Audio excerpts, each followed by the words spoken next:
Hello, friends. Tony Kaufman here with another episode of The World Class Mentors. This is a radio show and podcast celebration of people who have achieved world-class status through sharing their stories, honoring their mentors, and paying it forward. We've got some exciting folks every episode, but today is really special. And I'm not saying that just because I know her so well, but because she truly is a world-class mentor. I'd like to introduce you to Jannette Anderson, one of my favorite Canadians in the world. Hey, Jannette. Hi there, Tony. Jannette has a saying that I have never heard any other speaker have, so this is totally your own. You show women how to grab life by the ovaries and go for it.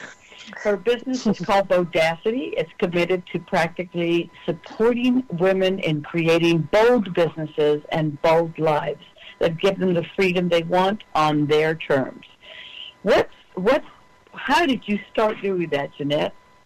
Well, I'd like to say I had a download from the universe, and when the universe called and said, here's this idea for supporting women, I just kept hanging up the phone and going, no, you got the wrong number. I'm not the right person. I'm not the one to do this. I don't even like working with women. This went on for a long time, and finally, the short version of the story is finally I surrendered and said, okay, fine, I'll do it. And since then, I have been thoroughly enjoying the journey. I've been helping entrepreneurs for almost 40 years. I can't believe that every time I do math.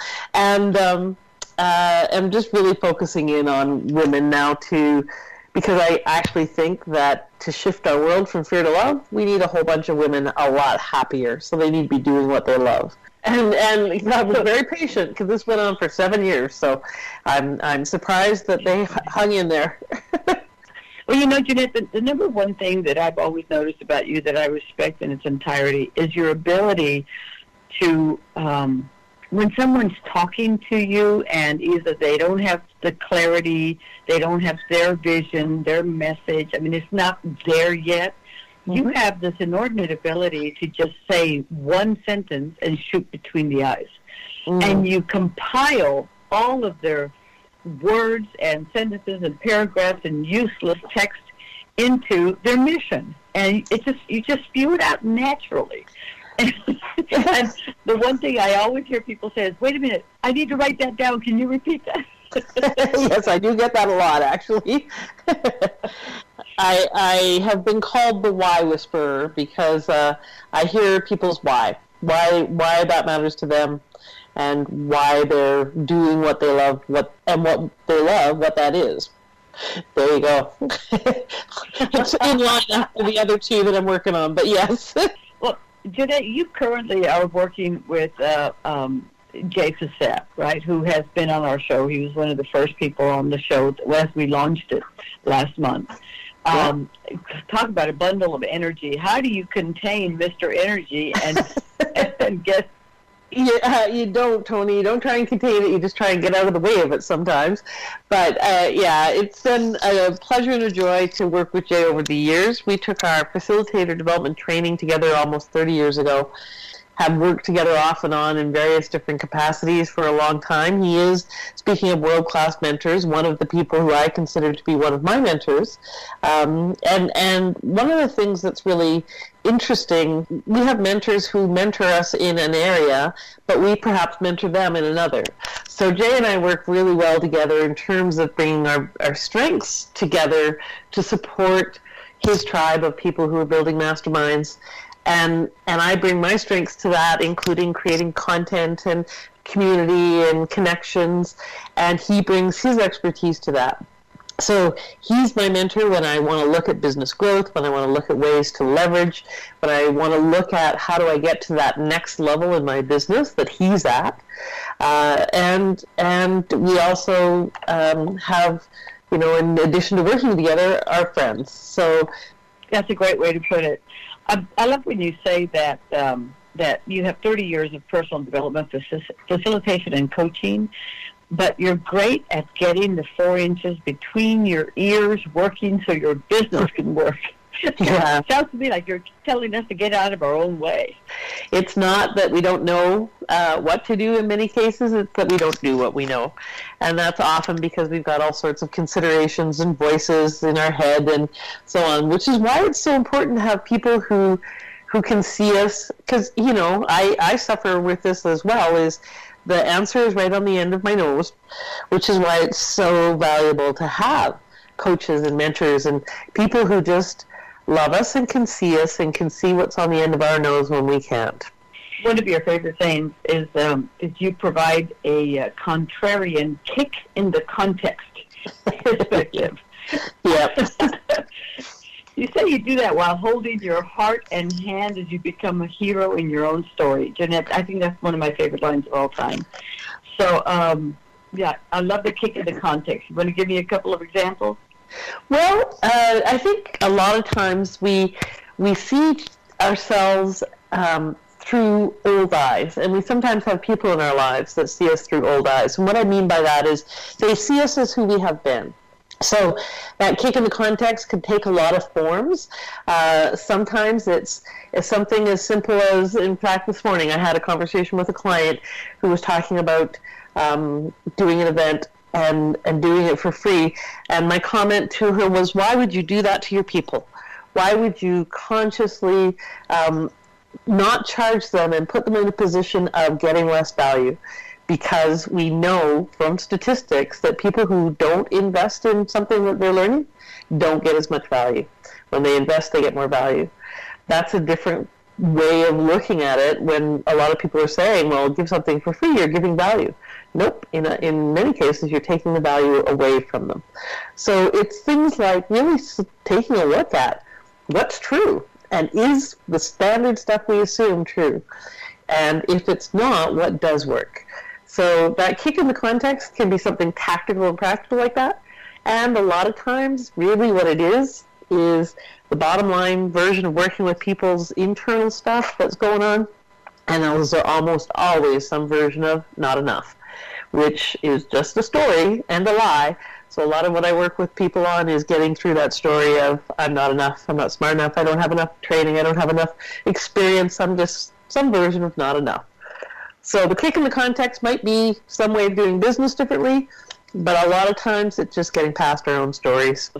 And it's so funny. I mean, I've been in this world for quite some time now, and you are absolutely right. I mean, when people stand up during question and answer sessions at all of these conferences, on speaking, on healing, on coaching, on writing books, on becoming authors. I mean, I think that's the number one problem that gets verbalized during the question and answer session is I'm not enough. How do I know I'm enough? Yeah. I mean, how do you get through that? Well, that's a big question and a long answer, but a lot of it is it starts with really recognizing that it's a story. It's not the truth. It's just a story that's been going on in our head for so long that we think it's the truth. And so to really step back and take a look at, is this true? And how can I know it's true? Is there some kind of evidence, or is this just something I'm making up? And a lot of times, of course, these stories got formed when we were young, but a lot of the work that I do with people is helping them focus on what is true in terms of the value you provide. You know, I got to say, one of the things that men are a lot better than women at is being externally referenced. Women tend to, we judge ourselves based on an internal standard. And that standard, the bar is always out of reach. Doesn't matter how far we go, we raise the bar so that it's always out of reach. Men tend to compare themselves to other people, other providers in the marketplace. They look outside of themselves to see what the bar is, rather than setting it themselves, so they can achieve, because they're competing against something tangible and specific. So I think one of the things that in this whole quest for am I enough is to start actually getting some realistic comparators instead of these non-achievable standards of perfection, to get over perfection, because that just creates procrastination, and that's just fear. So to get support for the fear, to get some external structure that'll help you move through the fear, And the third thing is to really let the why pull you forward. Why this matters. Why do I want to contribute in this way? When the why is bigger than the doubts, when the why is bigger than the fear, then we'll move forward.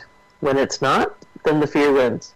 So there's a bunch of different things. Looking at the fear, objectively, creating external support, working on lifting the anchors of those limiting beliefs, and building the muscles of the why so that we have that pulling us forward instead of the fear blocking the way. This is the kind of, folks, this is exactly the kind of world-class mentors that I have found that highlight the show. And Jannette, I mean, you're way up there. You've helped so many people, and I know that you're just getting your company kind of off the ground and going, but your ability to help others, it just far exceeds what I've seen normally from anywhere. So I just want to let you know that it is noticed. You are loved and you are respected for what you have between your 4 inches between your ears. Thank you so much, Tony. And I really love what a gracious supporter you are. I've watched you at numerous of our events and over the years since I've known you and here on your show. You are such a champion of people. It's a really beautiful gift. And you act on it really consistently as well. So it's not that you just think it, but you actually say it, or you do something, or you give someone a gift. You really lift people up. So thank you for doing that. Oh, it's absolutely my pleasure. And you know what? I mean, my dad used to say, hey, everything over 55 is gravy. So I've been in gravy mode for about 8 years. So he didn't make it past 58, but I've already outlived him. So I'm going to stay in gravy mode here for a while. That's and just take care of what I think needs to be done. Exactly. That sounds like a good plan. Now, listen, you're starting, your business is called Bodacity. Can you tell us a little bit about what you're doing with it? Yep, bodacity.ca is the website, and a lot of what Bodacity is about is really, it's about courage and encouragement. And practically speaking, I believe, so, we have this lofty goal of shifting the world from fear to love, one happy woman at a time. And it sounds very lofty, but really, tangibly, what that means is, frankly, I think there's a lot of pissed off, angry women in the world for a variety of reasons. And when we're not happy, then neither are the men, neither are the kids, neither is the planet.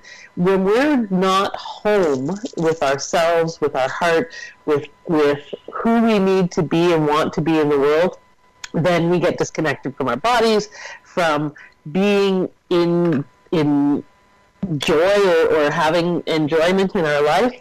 And that takes everything and everyone off track. So our goal is, it might sound frivolous to make women happier, but frankly, I think it's actually what's going to be needed to turn things around on our planet. When we are happy, when we are doing the work we love, when we're on purpose and living our purpose, then we're more grounded, we're more home, we're more comfortable in our skin with who we're being, and we are coming from that heart of love rather than the fear that pushes so much of us so much of the time. And that can't help but shift things on this planet. So it might seem like by helping women be better entrepreneurs, it's a little bit removed from world peace, but I don't think it is. I think it's directly connected. When we are providing our gifts in a variety of ways, so I mostly help women with business development, marketing, sales, strategy, business models, figuring out how to actually take what they love to do and turn it into something that they get paid for. And the core of that, really a lot of the core of our work, so we have programs and coaching and training like a lot of companies, but the core of our work is actually supporting women in getting their value so that they can then go and claim and earn their value. And so that's kind of the underlying thread behind everything that we do. You have a certain format that you use. For example, you do the one-on-one coaching, of course, and then you do group coaching as well, but you call that, am I correct in saying that's your mastermind? Yeah, we have something called Fasterminds, And people can check that out on the website. Fasterminds, Business Acceleration Circles, and Fastermind Dream Acceleration Circles. And the Fasterminds is a play off of Napoleon Hill's mastermind concept. What I've found with years of working with people in masterminds, years and years of it, is that the combination of accountability and support and resources and just the leverage people get from being with other people who support them in what they're doing is quite phenomenal, and they achieve results faster because they've kind of melded their hearts and minds and come up with this structure that really supports everyone. So our faster minds are ways for women to come together, work together in a community of like-minded entrepreneurs who then everybody moves faster on their own, gets their own business going faster, and makes more progress. So I love it. It's a great vehicle. As you know from a lot of your work in masterminds, there can be a tremendous amount of connection that comes out of it. And the accountability helps because, I don't know about you, but I tend to do things that I've committed to someone else way more and way faster and easier than if it's just a commitment to myself. Jannette, you've talked about, of course, Jay, but there's others. Can we take Jannette back to the time when maybe you were a child or growing up, and who inspired you? Where did your motivation come from? Who was there for you? Well, it's interesting. I had a very tumultuous childhood, to say the least. I moved 27 times in the first 29 years of my life, and had a mother with a lot of mental health issues. She was married 5 times before I was 8. So it was a very tumultuous time. One of the closest mentors or family members I had, I actually wasn't even related to. It was my mom's dad's second wife, my grandmother, who taught me through example, and also it was one of the things that she would say often is that family matters, and it doesn't matter if your family is family of blood or family of choice. So what that really taught me was how important it is to include people, even if they aren't part of your quote-unquote family, and that when we're included, then that can make all the difference in the world, because I didn't have a lot of places where I was included or safe, or in some cases even wanted. And so to have that one person who said, well, we want you and you're part of this family, even though I really wasn't by blood with most of them, it gave me that sense of belonging. And I think that's really what all of us long for. So her commitment to her values showed up for me in terms of creating conscious communities of choice for the rest of my life, really. That became part and parcel of what I've done my whole life. So she was one of the early ones. Steve Osher has an incredible saying that, and I can't quote it right now, but it's more like, everybody makes a difference who wants to make a difference. And all it takes is one person, right?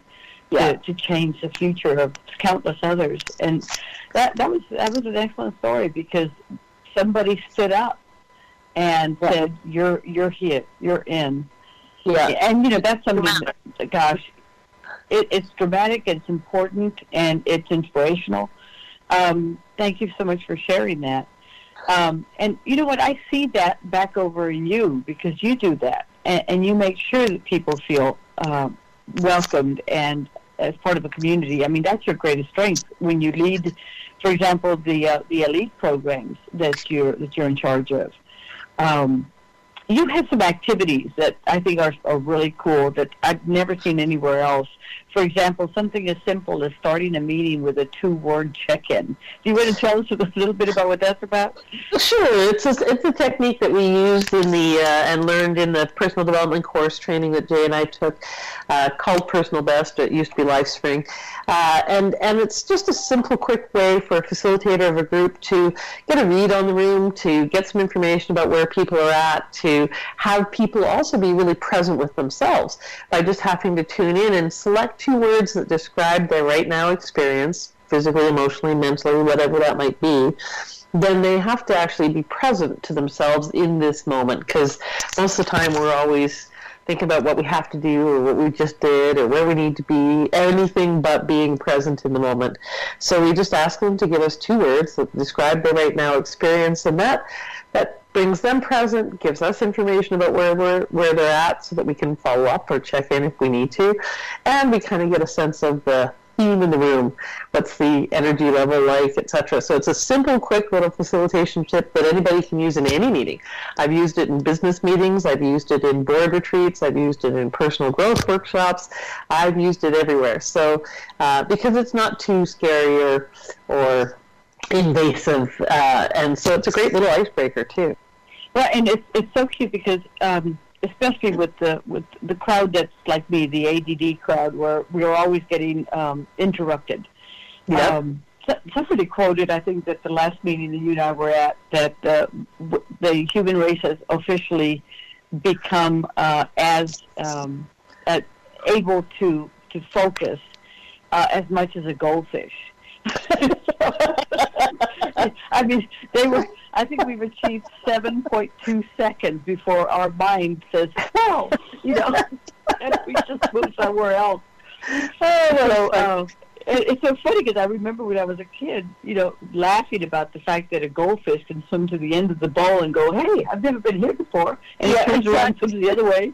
He goes, "Hey, I've never been here before," and he does that his whole life. We are becoming goldfish, guys. We've really got to work with this, but Jannette, you've got ways to bring. Your magic word is bring people back into the moment so that they're there and they're present. And quite honestly, I see all of our future meetings, so many of them, especially when you live in big cities, where it would take people an hour, 2 hours just to arrive at your office. I'd rather do a Zoom conference or some kind of online webinar where they can see me and I can see them, and we get the same kind of feel. Of course, there's nothing better than one-on-one, but sometimes it's just impossible. And so the second best thing to do, of course, is the webinars or the Zoom meetings. And you do have a gift of being able to bring us back and corral us. I mean, even when there's 30, 45 people in the meeting, you're always aware of who you're losing, who's not there. Well, I like to try and stay present with them and do that. Sometimes I have a fair amount of squirrel in me as well, so I have to continually bring myself back to that. And so that's it. I'm now going to call myself a goldfish from now on going forward.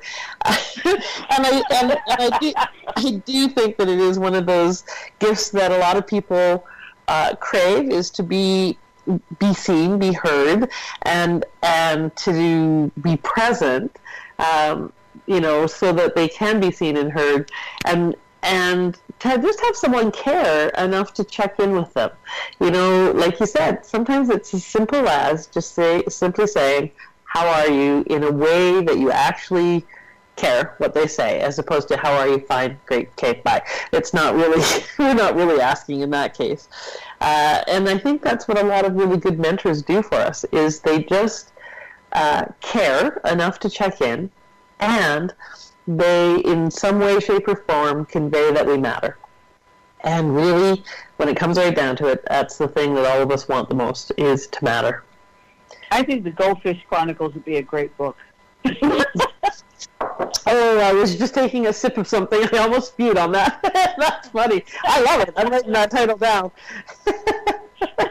It's all yours, my friend. And our viewers are noticing the birth of strategic business planning. That's which right. is something exactly. you and I are both really good at. That's right. Exactly. All right. So let's dedicate the last part of this now. I'm, part of the whole context and the creation of the World Class Mentors is to share with people how you're going to pay it forward. What is your next move? How do they get a hold of you? Let's give them all of that. But I really want to know how you're going to what's your legacy? How are you going to end? Oh my goodness, such light questions. What's my legacy? Well, I think one of the specific goals we have for Bodacity is to have 10,000 women, our first kind of level goal is 10,000 women who have launched a business that they love so that they can share their gifts with the world. And that's the start. So we want to have that accomplished within a maximum of 2 years, so that they can really start on their path of creating contribution and a way to celebrate what they love and do what they love, so that they can be happier, and then we can stop being bitchy to one another and to the world. So that's a big part of it. The legacy that, in terms of paying it forward, one of the things that we do is a portion of all of the proceeds from everything that we do goes to support women-based or women benefiting from charities, and we have our members suggest those charities so that we rotate them around, so that we have a portion of our business focused on giving back all the time. What we do is all about giving back as well. It's about supporting people in launching their dreams and living their dreams. And we want to really tangibly make that a part of our financial process as well, our legacy. So that's one aspect. The second aspect is really, I kind of sounds, well, I don't know how it sounds. It might sound egotistical, but I want a whole bunch of people at my funeral and at the party afterwards dancing and celebrating. And so my goal is to support as many people as I can. And so part of that is really looking at, okay, how do I actually make a difference? Because we can put lots of things out into the world, lots of information, lots of courses, etc., but it doesn't actually really make a big difference. It might have an inspiration here and aha there, but real change, really supporting people and stepping into who they want to be, that takes, like I said earlier, holding their heart in hand as they go through the journey. So my goal is to hold the heart and hand of as many people as possible over the next decade or two, depending on how long I have my brains and my energy, and supporting them in turning those dreams into practical reality. So my goal is to leverage myself as much as possible and bring in as many people into this game as we can, so that we can all support one another in playing a bigger game. I love it, Jannette. How do people get a hold of you? How can we find you? Well, bodacity.ca for Canada, or you can contact me at Jannette, Jannette, at bodacity, bodacity.ca. Jannette at bodacity.ca, or go to the website, or you can reach me on Facebook. We have a group called Bodacity's Action Heroes that you're welcome to join. Lots of content in there. We have lots of experts who are willing to share their knowledge with you. So I'd love to have you come join us for free and take advantage of all of the people who want to give you a hand up. She embraces you. She is a goddess of love, and we just need to take care of Jannette. She's priceless. Thank you, Jannette. I appreciate it so everyone, much. Thank you so much for being a guest and listening today to the World Class Mentors. Remember that we're a radio show and podcast celebration of people who have achieved world class through sharing their stories, honoring their mentors, and paying it forward. That's what we're all about. Again, a great big thank you and love, hugs, and kisses to Jannette Anderson for being our guest today on the World Class Mentors. Have a great day.